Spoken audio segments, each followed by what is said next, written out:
woman kneels on a wooden scaffold. It is May 19th, 1536.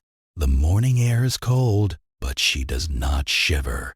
Around her, a crowd of perhaps 1,000 people has gathered to watch her die. She is wearing a gray damask gown trimmed with ermine, a queen's dress.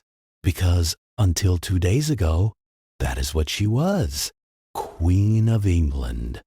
She speaks to the crowd, her voice steady. She praises the king.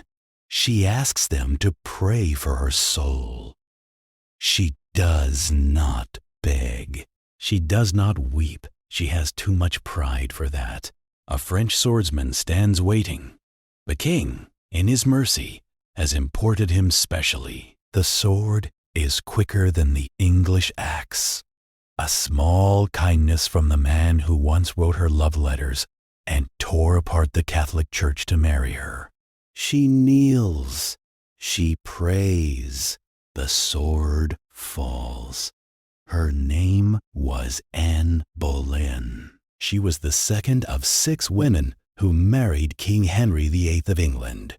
She would not be the last to die for it.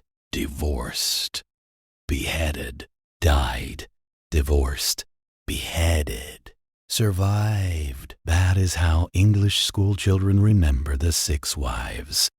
A nursery rhyme, a neat little mnemonic, but behind each word is a woman, a life, a tragedy. This is the true story of the 6 wives of Henry VIII and the king who destroyed them.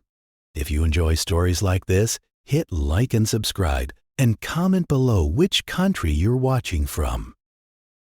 History is full of monsters. Some of them wore crowns. To understand what happened to these women, we must first understand the man they married and the world he ruled. Henry VIII became King of England in 1509. He was 17 years old, athletic, handsome, and charming. Contemporaries described him as the most eligible prince in Europe. He spoke multiple languages, composed music, wrote poetry, and excelled at jousting. He seemed like the perfect Renaissance monarch. But beneath the golden exterior was something darker. Henry was vain, paranoid, and utterly convinced that he was always right. He demanded absolute loyalty and absolute love, and he could not tolerate failure, especially not his own. Tudor England was a kingdom haunted by civil war. Henry's father had seized the throne by conquest only 24 years earlier, ending the brutal Wars of the Roses. The Tudor dynasty was new, fragile, and surrounded by rival claimants with royal blood. One thing and one thing only could secure the future: a male heir, a son, a prince who could inherit the throne and continue the line. Without a son, everything Henry's father had built would collapse back into chaos. This obsession would define Henry's reign. It would shape every marriage. It would destroy every wife. Henry's first wife was Catherine of Aragon. She was Spanish, the daughter of Ferdinand and Isabella, the most powerful monarchs in Europe. She had originally been married to Henry's older brother Arthur, but Arthur died after only 5 months. Henry, now heir to the throne, married his brother's widow in 1509. For nearly 20 years, Catherine was everything a queen should be.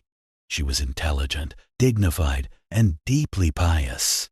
She managed the kingdom while Henry fought wars in France. She was popular with the English people.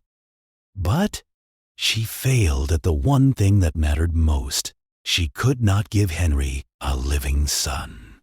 Catherine was pregnant at least 6 times. Most ended in miscarriage or stillbirth. One son named Henry lived for 52 days before dying. Only one child survived, a daughter, Mary, born in 1516. A daughter, not a son. Henry grew desperate. He was convinced that God was punishing him. He found a passage in the book of Leviticus that seemed to forbid marrying the brother's widow. His marriage, he decided, was cursed, invalid. He needed an annulment. And there was another reason for his urgency. By 1526, Henry had fallen obsessively in love with a young woman at court, dark-haired, witty, ambitious. Her name was Anne Boleyn. Anne was not the most beautiful woman at court, but she was magnetic. She had spent years at the French court and returned with sophisticated manners, fashionable clothes, and a sharp intelligence that fascinated the king. Other women became Henry's mistresses and then were discarded. Anne refused. She would be queen or nothing. Henry promised her everything. He wrote her passionate love letters, some of which still survive. He told her he would move heaven and earth to marry her. He meant it literally. The Pope refused to annul Henry's marriage to Catherine. The Catholic Church did not recognize divorce, and Catherine insisted the marriage was valid. She would not step aside quietly. She would not go into a convent. She would fight. So Henry did the unthinkable. He broke with Rome entirely. He declared himself the supreme head of the Church of England, answering to no pope, no foreign authority. He seized the monasteries, confiscated their wealth, and remade English religion according to his own desires. All of this for Anne Boleyn, for a son. In January 1533, Henry married Anne in secret. She was already pregnant. In September, she gave birth. A girl, Elizabeth. Henry was disappointed, but not yet desperate. Anne would have other chances. But the chances ran out. Another pregnancy ended in miscarriage. Then another. In January 1536, Anne miscarried a son. Henry looked at the tiny body and saw his hopes die with it. Within 4 months, Anne was arrested. The charges were absurd. Adultery with 5 men, including her own brother. Incest, treason, witchcraft. Almost no serious historian believes she was guilty. But guilt was not the point. Henry needed her gone. Anne was tried before a court of nobles, many of whom owed their positions to Henry. She was found guilty. She was sentenced to death. On May 19, 1536, she walked to the scaffold on Tower Green and died with more dignity than the king who killed her. She was approximately 35 years old. She had been queen for 3 years. 11 days later, Henry married Jane Seymour. Jane was the opposite of Anne in almost every way. Where Anne was bold, Jane was quiet. Where Anne was provocative, Jane was modest. She had served as a lady-in-waiting to both Catherine and Anne. She had watched what happened to them. She was careful. Jane gave Henry what he wanted. In October 1537, she gave birth to a healthy son, Edward. The kingdom rejoiced. Henry finally had his heir. But the birth was difficult. Complications set in. 12 days after delivering the prince, Jane Seymour died. She was probably 28 years old. Of all his wives, Henry seemed to mourn Jane the most. He wore black for months. He ordered that he be buried beside her when he died. Perhaps he loved her, or perhaps he loved what she had given him. We cannot know his heart, only his actions. Henry remained unmarried for 2 years, but a king needs alliances, and alliances are sealed with marriages. His advisors searched Europe for a suitable bride. They found Anne of Cleves. Anne was a German princess, sister to the Duke of Cleves, a Protestant ally against the Catholic powers. Henry had never met her. He relied on reports and a portrait painted by Hans Holbein, the court artist. The portrait showed a pleasant, dignified young woman. When Anne arrived in England in January 1540, Henry went to meet her in disguise, playing the romantic king, surprising his bride. What he saw horrified him. He found her unattractive. He complained bitterly to his advisors. He said she looked nothing like her portrait. He said she smelled bad. He said he could not bring himself to consummate the marriage. The marriage lasted 6 months. It was never consummated. Anne, wisely, did not fight. She agreed to an annulment in exchange for a generous settlement, houses, income, and the title of the king's beloved sister. She would live comfortably in England for another 17 years, outliving Henry himself. Divorced, but alive. She was the lucky one. Even before the annulment was finalized, Henry had found someone new, a teenager at court, barely 19 years old, with auburn hair and a flirtatious manner. Her name was Catherine Howard. Catherine was Anne Boleyn's first cousin. She had grown up in the chaotic household of her grandmother, the Duchess of Norfolk. She had received little education and less supervision. She had already had romantic entanglements before she ever caught the king's eye. Henry was 49 years old. He was obese, suffering from painful ulcers on his legs that never healed. He could barely walk. He could not joust or hunt as he once had. But when he looked at Catherine, he saw his youth reflected back at him. He called her his rose without a thorn.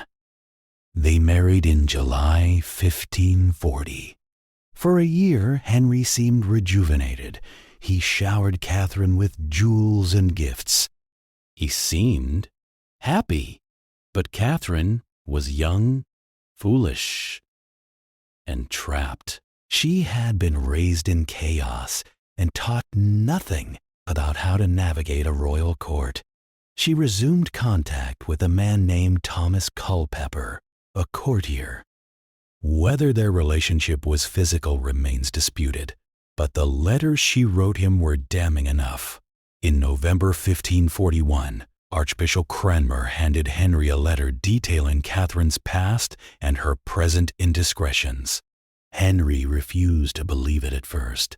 Then he wept. Then he raged. Catherine was arrested. She was stripped of her title.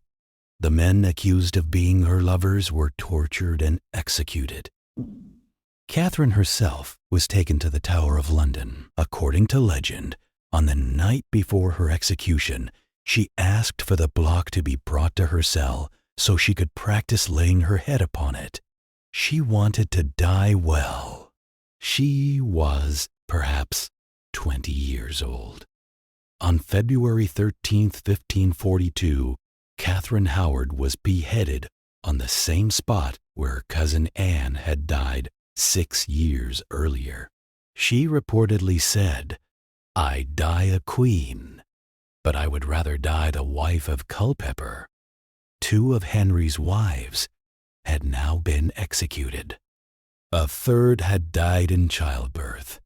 A 4th had been cast aside and left to die in isolation. The fifth had escaped through submission. There would be one more. Catherine Parr was different from all the others. She was 31 years old when she caught Henry's eye, already twice widowed. She was intelligent, educated, and deeply interested in religious reform. She had no illusions about what marriage to Henry meant. She reportedly did not want to marry him. She was in love with Thomas Seymour, brother of the late Jane Seymour. But when a king proposes, refusal is not really an option. In July 1543, Catherine Parr became the sixth and final wife of Henry VIII. She was more nurse than bride. Henry was 52 years old, increasingly ill, increasingly paranoid. His leg ulcers caused him constant agony. He could barely move without assistance. Catherine tended to him, managed his household, and cared for his children. But even she almost met the fate of Anne and Catherine Howard. In 1546, religious conservatives at court convinced Henry that Catherine's reformist views were heretical. A warrant was drawn up for her arrest. Catherine learned of the danger just in time. She went to Henry and threw herself at his mercy. She claimed that she had only discussed theology with him so that she could learn from his superior wisdom. She flattered his ego shamelessly. Henry, mollified, canceled the arrest. When the guards came for her the next day, he sent them away with curses. Catherine had survived by becoming exactly what Henry needed, a mirror for his vanity. On January 28, 1547, King Henry VIII died at Whitehall Palace. He was 55 years old. He had ruled England for nearly 38 years. He had transformed the nation's religion, built a navy, and left a legacy that would shape the world. He had also destroyed the lives of nearly everyone who loved him. Catherine Parr survived. She married Thomas Seymour, the man she had loved before Henry. She died in September 1548, shortly after giving birth to her first child. She was 30, 6 years old. Even in escape, there was no happy ending. So what is the final reckoning? Catherine of Aragon, divorced, exiled, died alone, possibly poisoned, still insisting she was the true queen. Anne Boleyn, executed on false charges, her daughter Elizabeth declared illegitimate. Jane Seymour, dead at 28, 12 days after giving Henry his precious son. Anne of Cleves, divorced, bought off, the only one who truly escaped. Catherine Howard, executed at approximately 20, guilty of being young and foolish in a court that punished both. Catherine Parr survived Henry, died in childbirth within 2 years. 6 women, 2 executions, 1 death in childbirth, 1 death in exile, 2 divorces, 1 survival that still ended in early death. The famous rhyme makes it sound almost whimsical. It is not whimsical. It is a body count. And what of the man who caused it all? Henry VIII is remembered as many things. A Renaissance prince, a reformer who broke the power of Rome, a tyrant, a monster, the father of Elizabeth I, one of England's greatest monarchs. But look at his marriages and you see something else. A man who could not accept that his problems were his own. When Catherine of Aragon could not give him a son, it was her fault, her sin. When Anne Boleyn miscarried, she must be a witch. When he could not consummate his marriage to Anne of Cleves, she must be ugly. When Catherine Howard took comfort elsewhere. She must die. Henry never looked in the mirror and saw the common factor in all his failed marriages: himself. Perhaps that is the darkest irony of all. Henry destroyed the Catholic Church in England, executed his closest friends, and beheaded 2 wives, all in pursuit of a son. He got his son. Edward VI became king at 9 years old. He died at 15, sickly and childless. It was Henry's daughters who defined his legacy. Mary, Catherine of Aragon's daughter, ruled for 5 years and tried to restore Catholicism. Elizabeth, Anne Boleyn's daughter, ruled for 45 years and became one of the most celebrated monarchs in English history. The son Henry killed for was a footnote. The daughters he rejected were his true heirs. So what are we to make of this story? It would be easy to see Henry as simply a monster, and by any modern standard, he was. He executed innocent women. He terrorized everyone around him. He bent an entire nation to his will. But Tudor England was not the modern world. Kings had absolute power. Women had almost none. Marriage was politics, not love. Everyone at court was playing a game where the stakes were life and death. The wives of Henry VIII were not passive victims. Catherine of Aragon fought for her rights until her dying breath. Anne Boleyn schemed her way to the throne and played the game as ruthlessly as anyone. Catherine Parr survived through intelligence and careful manipulation. These were strong women navigating an impossible situation, and yet they still died, or suffered, or were cast aside. Strength could delay the inevitable, but it could not change the fundamental reality. They were married to a man with absolute power, who saw them as means to an end. That is the uncomfortable truth at the heart of this story. Power corrupts. Absolute power destroys. And the people closest to power are always the first to be consumed by it. 6 women entered the orbit of King Henry VIII. All of them were changed by it. Most of them were destroyed by it. Their names survived because of him, but their stories are their own. Tragedies of ambition, love, duty, and survival in a world where a woman's life could be ended with a signature and a sword. Divorced, beheaded, died. Divorced, beheaded, survived. 6 words. 6 women, 6 lives reduced to a rhyme. But they were more than the rhyme. They were Catherine, who would not yield. Anne, who would not beg. Jane, who gave everything. Anne, who knew when to retreat. Catherine, who died too young. And Catherine, who outlasted the king himself. If only for a year. They lived, they struggled, they loved and schemed and prayed and feared. And then they were gone, swept away by a king who wanted a son. The son died young. The daughters ruled. The wives are remembered. Perhaps that is the final lesson of the 6 wives of Henry VIII. That history belongs to those who survive to tell it. But sometimes, even the dead refuse to be forgotten. Their ghosts still walk the Tower of London.